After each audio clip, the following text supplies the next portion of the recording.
ఇప్పుడు మనం grammar tag గురించి చూద్దాము. ఈ ట్యూటోరియల్స్ అన్ని తెలుగులోనే ఉంటాయి, డోంట్ వరీ. గ్రామర్ ట్యాగ్ మేజర్గా ఎందుకు యూజ్ చేస్తాము అనేది, అదే గ్రామర్ ఎలిమెంట్ ఎందుకు యూజ్ చేస్తాము, ఎలాంటి సిచ్యువేషన్స్లో యూజ్ చేస్తాం, దాని సింటాక్స్ ఏంటి అనేది ఇప్పుడు మనం ఎక్స్ప్లెయిన్ చేద్దాం. ఇందులో గ్రామరే కాదు, ఇంకా కొన్ని అదర్ ఎలిమెంట్స్ కూడా ఎక్స్ప్లెయిన్ చేస్తాను. లైక్ రూల్, నో మ్యాచ్ అంటే ఏంటి, నో ఇన్పుట్ అంటే ఏంటి, ఇవన్నీ కూడా ఎక్స్ప్లెయిన్ చేస్తాను. ఇప్పుడు ఫస్ట్ గ్రామర్ ట్యాగ్. వీడియోలోకి వెళ్ళక ముందుగా మీరు కానీ ఫస్ట్ టైం ఈ ఛానల్ చూస్తున్నట్టయితే తప్పకుండా సబ్స్క్రైబ్ చేసుకోండి, అలాగే వీడియోని లైక్ చేయండి. ఇవి చూడండి, గ్రామర్ ట్యాగ్ ఎందుకు యూజ్ చేస్తాము అంటే, మేజర్గా మనం ఏదైనా యూజర్ మాట్లాడినప్పుడు ఆ లాంగ్వేజ్ మోడల్ని ఐడెంటిఫై చేయగలగాలి. అంటే ఏ లాంగ్వేజ్ ఇది, అలాగే ఏం మాట్లాడాడు, ఇది ఇంగ్లీషా, స్పానిషా, ఇలాంటి లాంగ్వేజ్ మోడల్స్, లాంగ్వేజెస్ ఉంటాయి కదా. సో ఏ లాంగ్వేజ్ మాట్లాడిండు ఒకటి, ఇంకొకటి ఏంటంటే ఏ టైప్ ఆఫ్ గ్రామర్ మాట్లాడిండు అనే దాన్ని రికగ్నైజ్ చేయడం కోసం, అంటే గుర్తించడం కోసం మనము గ్రామర్ ట్యాగ్ని యూజ్ చేస్తాం. ఈ గ్రామర్ ఎలిమెంట్ అనేది ఒకటి లేదా అంతకన్నా ఎక్కువ రూల్ ఎలిమెంట్స్ని కలిగి ఉంటుంది అన్నమాట.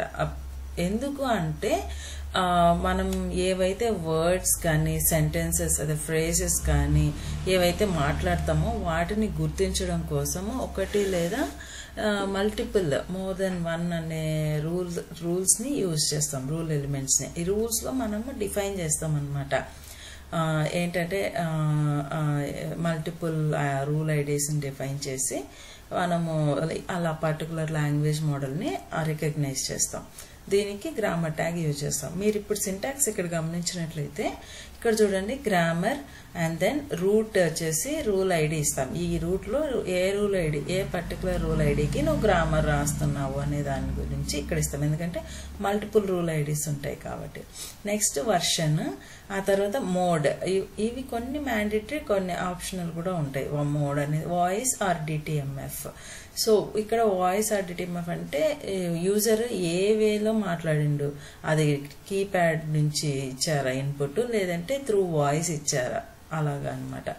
నెక్స్ట్ లాంగ్వేజ్ కోడ్ ఉంటుంది. ఇప్పుడు ఇంగ్లీష్ అనుకోండి, EN-ES అట్లా ఉంటాయి కదా. స్పానిష్ EN-ES ఇలా ఉంటాయి, ES-ES ఇలాగా లాంగ్వేజ్ కోడ్స్ ఉంటాయి. ఈచ్ అండ్ ఎవ్రీ లాంగ్వేజ్కి ఆ లాంగ్వేజ్ కోడ్ని ఇస్తాం. తర్వాత ఇంకా మనము గ్రామర్ క్లోజ్ చేసే ముందుగా మధ్యలో మన లాజిక్ రాసుకుంటాం. ఏంటంటే ఇక్కడ మల్టిపుల్ రూల్స్ని రాయొచ్చు అనమాట. మీకు దీని ఎగ్జాంపుల్ ఇంకా ఒక 2-3 ట్యాగ్స్ ఎక్స్ప్లెయిన్ చేశాక దీని ఎగ్జాంపుల్ కూడా మీకు ఖచ్చితంగా నేను చూపిస్తాను. ఇక్కడ మనం ప్రతిదీ రూట్ ఎందుకు, ఇక్కడ రూట్ చూడండి, రూట్ ఎందుకు అంటే ఐడిని, ఆ ఏ రూల్ అయితే మనం రాస్తామో ఆ రూల్ యొక్క ఐడిని డిఫైన్ చేయడం కోసం ఇక్కడ మనము రూట్ని ఇస్తాం. నెక్స్ట్ వర్షన్, VXML ఏ పర్టికులర్ వర్షన్లో మనకు ఇది డెవలప్ చేస్తున్నాము అనే దాని గురించి, ప్రజెంట్ కరెంట్ వర్షన్ మనము VXML ట్యాగ్లో మనము ఇచ్చాం కదా వర్షన్, ఆ పర్టికులర్ వర్షన్ అనేది ఇస్తాం. నెక్స్ట్ మోడ్ చెప్పాను ఆల్రెడీ, అలాగే లాంగ్వేజ్ కూడా. నెక్స్ట్ చూసామంటే మనము రూల్ ఎలిమెంట్ని ఎప్పుడు యూజ్ చేస్తాము. రూల్ ఎలిమెంట్ని ఇంతకుముందు చెప్పినట్టుగా గ్రామర్ ట్యాగ్లోనే యూజ్ చేస్తాం మనం. గ్రామర్ ట్యాగ్లో ఎందుకు యూజ్ చేస్తామంటే లాంగ్వేజ్ మోడల్ని ఐడెంటిఫై చేయడం కోసం యూజ్ చేస్తాం. ఓకే, మల్టిపుల్ రూల్ ఎలిమెంట్స్ని కూడా రాసుకోవచ్చు ఇన్సైడ్ ద గ్రామర్ ట్యాగ్. ఇక్కడ రూల్, దెన్ సింటాక్స్ మీరు అబ్జర్వ్ చేశారంటే ఐడి, ఆ రూల్ ఐడి. ఈ రూల్ ఐడి ఏంటి, మనం గ్రామర్ ట్యాగ్లో మీరు ఇక్కడ చూడండి, గ్రామర్ ట్యాగ్లో ఇక్కడ రూల్ ఐడి ఇచ్చాం కదా, అలాగే మనం రూల్లో రూల్ ఐడి ఇస్తాం. ఈ రెండు సేమ్ ఉండాలి. నెక్స్ట్ స్కోప్ ఏంటంటే పబ్లిక్, ప్రైవేట్ అనేది ఏంటంటే దాని యొక్క రేంజ్. ఇప్పుడు రాసే మనం కోడ్ అనే రేంజ్ మనకు పబ్లిక్ అంటే వేరే without out side the VXML document అయినా యాక్సెస్ చేసుకోవచ్చా, లేదా ఇన్సైడ్ ద బ్లాక్ మాత్రమే యూజ్ చేసుకోవచ్చా, ఇలాగ స్కోప్ అనేది డిఫైన్ చేస్తాం అనమాట. Next 1 or more grammar elements go here. ఇక్కడ చూడండి, ఈ రూల్లో మనకి రిమైనింగ్ గ్రామర్ లాజిక్ అనేది వెళ్తుంది. దీనికి కూడా ఎగ్జాంపుల్ నేను చూపిస్తాను. నెక్స్ట్ ఇంకొక ఎలిమెంట్ ఏంటంటే వాయిస్ XML లో చాలా వరకు నో ఇన్పుట్ నో మ్యాచ్ ని ఈచ్ అండ్ ఎవ్రీ అంటే ప్రతి కేసులో మనం యూజ్ చేస్తాం. ఎందుకు అంటే ఈ మనము ఏదైనా సరే యూజర్ మనకు ఒక ఇన్పుట్ ఇవ్వాలి అనుకోండి. ఫర్ ఎగ్జాంపుల్ మీరు అమెజాన్ కి కనెక్ట్ అయ్యారు, అమెజాన్ కస్టమర్ కేర్ కి కనెక్ట్ అయ్యారు. కస్టమర్ కేర్ వాళ్ళు ఏం చేస్తారు, ఏజెంట్ అనే వాళ్ళు మనకు క్వశ్చన్ అడుగుతారు, మీరు అకౌంట్ నంబర్ చెప్పండి, లేదంటే అకౌంట్ నంబర్ అంటే యూజర్ ఐడి అని, ఓకే. సో లేదు అంటే మీ నేమ్ చెప్పండి. ఇలాంటి ఏదైనా క్వశ్చన్స్ అడిగినప్పుడు అది త్రూ IVR కానీ లేదంటే ఏజెంట్ డైరెక్ట్ పర్సన్ కానీ ఎవరైనా సరే మాట్లాడినప్పుడు సమ్ టైమ్స్ ఏంటంటే మనకు ఒక్కొక్కసారి అది నెట్వర్క్ ఇష్యూ వల్ల కావచ్చు, లేదంటే వేరే ఏదైనా ఇష్యూ వల్ల కావచ్చు, మనకు యూజర్ అనే సైడ్ నుంచి ఏ ఇన్పుట్ అనేది ఉండదన్నమాట. ఏమీ ఉండనప్పుడు మల్టిపుల్ టైమ్స్ మనకి ఒక కౌంట్ అనేది ఇచ్చుకుంటాం. యూజర్ మనము IVR మెసేజ్ అనేది ఎన్నిసార్లు ప్లే చేయాలి అనేసి. ఇప్పుడు ఫర్ ఎగ్జాంపుల్ మీ నేమ్ చెప్పండి, మీ నేమ్ చెప్పండి, మీ నేమ్ చెప్పండి, అట్లా అడుగుతూనే ఉండలేదు కదా. సో కౌంట్ ఇచ్చుకుంటాం, మాక్సిమం లిమిట్ 2 or 3 అనేసి. అట్లా 3 times చెప్పిన తర్వాత నెక్స్ట్ ఏ యాక్షన్ తీసుకోవాలి. ఒకవేళ స్టిల్ రెస్పాన్స్ అనేది యూజర్ నుంచి లేదు అంటే అప్పుడు మనం నెక్స్ట్ ఏంటి, ఏ యాక్షన్ తీసుకోవాలి. అలాంటి ఈ టైప్ ఆఫ్ సిచ్యువేషన్స్ హ్యాండిల్ చేసేటప్పుడు మనం నో ఇన్పుట్ ట్యాగ్ ని యూజ్ చేస్తాం అన్నమాట.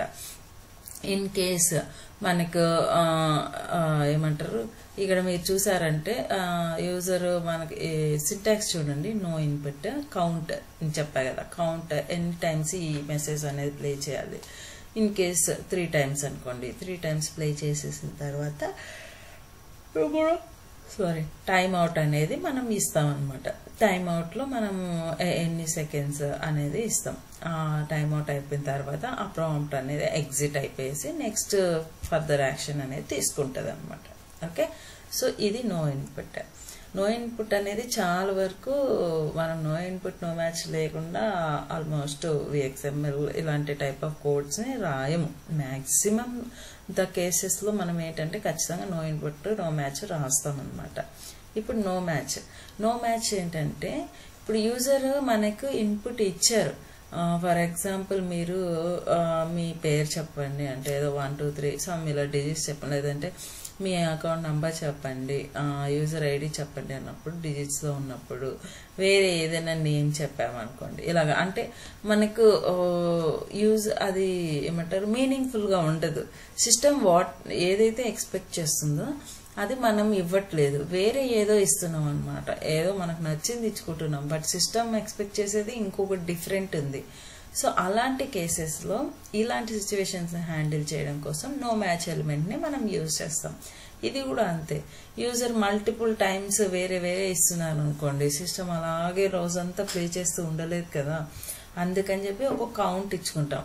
ఎనీ టైమ్స్ ఒక 2 times 3 times మనం యూజర్ రెస్పాన్స్ అనేది కరెక్ట్ గా వస్తుందా లేదా అని చెక్ చేసుకోవడం కోసం 3 times ఇచ్చారు అనుకోండి. ఫర్ ఎగ్జాంపుల్ నో మ్యాచ్ అనేది 3 times ఓకే ప్లే చేసింది. నెక్స్ట్ తర్వాత ఫర్దర్ యాక్షన్ ఏం తీసుకోవాలి అనే దానికి మనం చూస్తాం. ఇందులో లాజిక్ రాస్తాం అనమాట. ఇది నో మ్యాచ్. ఓకే, సో ఇప్పుడు మనము ఏంటంటే ఈ మెనూకి వెళ్లే ముందుగా మనం grammar, rule, no input no match వాటి ఎక్స్ప్లెనేషన్ చూసాం కదా. వాటికి ఎగ్జాంపుల్స్ చూస్తే మీకు క్లియర్ ఐడియా వస్తుంది. ఇక్కడ చూడండి, గ్రామర్ నేను చెప్పా కదా, రూట్ అనేది ఇస్తాము. ఇక్కడ రూట్ లో రూల్ ఐడి ఇస్తాం. ఇక చూడండి, రూల్ ప్లస్ ఇక్కడ రూల్ ఐడి ఏదైతే ఉందో ఆ రూల్ ఐడినే మనం రూట్ నేమ్ కూడా ఇస్తాం అనమాట. సో సేమ్ ఇక్కడ రూల్ ఐడి వచ్చేసి మెయిన్ అని ఇచ్చాను. అండ్ రూల్ ఐడి సింటాక్స్ కూడా మనం చూసాం కదా. స్కోప్ ఏంటంటే పబ్లికా, ప్రైవేటా, విత్ ఇన్ దిస్ డాక్యుమెంటా, without of this document అనే స్కోప్ అనేది యూజ్ చేస్తాం అనమాట. రేంజ్ అంటే ఈ పర్టికులర్ బ్లాక్ ఆఫ్ గ్రామర్ అనేది నువ్వు ఎక్కడి వరకు యూజ్ చేసుకోవచ్చు, ఇన్సైడ్ దిస్ VXML అయినా, ఇన్సైడ్ దిస్ బ్లాక్ అయినా, లేదంటే అవుట్ సైడ్ VXML ఇట్లా ఏంటి అనే దాని గురించి మనం ఈ స్కోప్ అనేది రేంజ్ ఇస్తాం అనమాట. దాన్ని స్కోప్ అంటాం. ఇక్కడ లోపల చూసారంటే మనం ఏంటంటే ఏదైనా యూజర్ చెప్పినప్పుడు yes, no, maybe 3 options, 3 items అనేది ఇస్తాం అనమాట.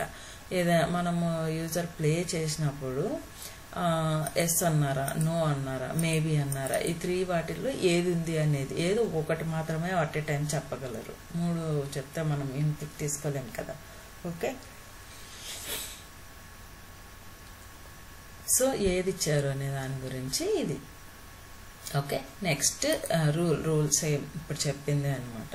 మళ్ళీ కావాలంటే ఇంకో ఎగ్జాంపుల్ చూసారంటే క్లియర్గా మనకు ఇక్కడ చూడండి, గ్రామర్ ట్యాగ్లో వర్షన్, దాని లాంగ్వేజ్ ఏంటి, ఇక్కడ ఇంగ్లీష్ని యూజ్ చేస్తున్నా. ఇది ఇంగ్లీష్ యొక్క మనకు language code. Next rule ID ఇక్కడ చూడండి, రెడ్, ఇక్కడ బ్లూ. ఓకే, ఇన్ని ఐడీస్ ఇచ్చామన్నమాట. మనం మల్టిపుల్ రూల్స్ ఇచ్చాము. చెప్పగా గ్రామర్ ట్యాగ్లో మనకు మల్టిపుల్ రూల్స్ కూడా ఉండొచ్చు. సో అలాంటప్పుడు అంటే ఏ రూల్ అనే దానికి ఉండదు, రూల్కి కామన్ ఐడిని మనం డిఫైన్ చేస్తాం. సింగిల్ రూల్ ఉన్నప్పుడు సేమ్ ఐడి ఇచ్చుకుంటాము. మల్టిపుల్ రూల్స్ ఉన్నప్పుడు ఏంటంటే మనం దానికి ఒక కామన్ నేమ్ ఇచ్చి ఈ నేమ్ని ఎక్కడైనా యూజ్ చేసుకుంటాం అనమాట. నెక్స్ట్ రూల్ ఐడి ఏంటంటే ఇక్కడ రెడ్, బ్లూ, వైట్ మల్టిపుల్ రూల్స్ని డిఫైన్ చేసుకుంటాం. నెక్స్ట్ నో ఇన్పుట్ చెప్పా కదా, ఇక్కడ చూడండి ప్రాంప్ట్లో ప్లీజ్ సే యువర్ నేమ్ అనేది మనం అడుగుతున్నాం, అంటే సిస్టమ్ అనేది అడుగుతుంది అనమాట. ఇది నంబర్ ఆఫ్ టైమ్స్ కౌంట్ వచ్చేసి 2 ఇచ్చాము ఇక్కడ నో ఇన్పుట్లో.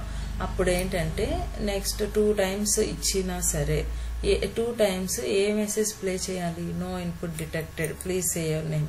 ఓకే, మళ్ళీ కూడా యూజర్ ఇంకా ఏమి ఇవ్వలేదు, అప్పుడు కూడా వాళ్ళు మళ్ళీ no input detected, please say your name, అలా 2 టైమ్స్ ప్లే చేస్తాం. స్టిల్ మనకి యూజర్ అనే వాళ్ళు రెస్పాన్స్ ఇవ్వలేదు అంటే అప్పుడు ఏం చేయాలి, ఏ యాక్షన్ తీసుకోవాలి అంటే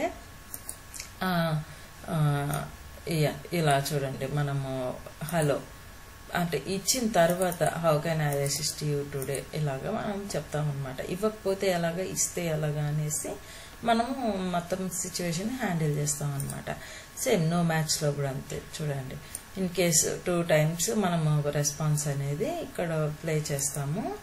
ఇన్ కేస్ ఇవ్వకపోతే yes you said this one, you said no, ఇలాగా మనం చూడండి. ఒకవేళ చెప్తే ఇలాగా ఎస్ ఆర్ నో ఇచ్చారనుకోండి, ఎస్ యూ సెడ్ ఎస్ అంటాం. ఓకే, ఒకవేళ నో చెప్పారంటే ఎస్ యూ సెడ్ నో. అలాగా మనము డిఫరెంట్ సిచ్యువేషన్స్ని హ్యాండిల్ చేసుకుంటాం అనమాట, నో మ్యాచ్కి, నో ఇన్పుట్కి. ఇది మన grammar, rule, no input, no match tags. మీకు అర్థమైంది అనుకుంటా, ఇవి ఎగ్జాంపుల్స్.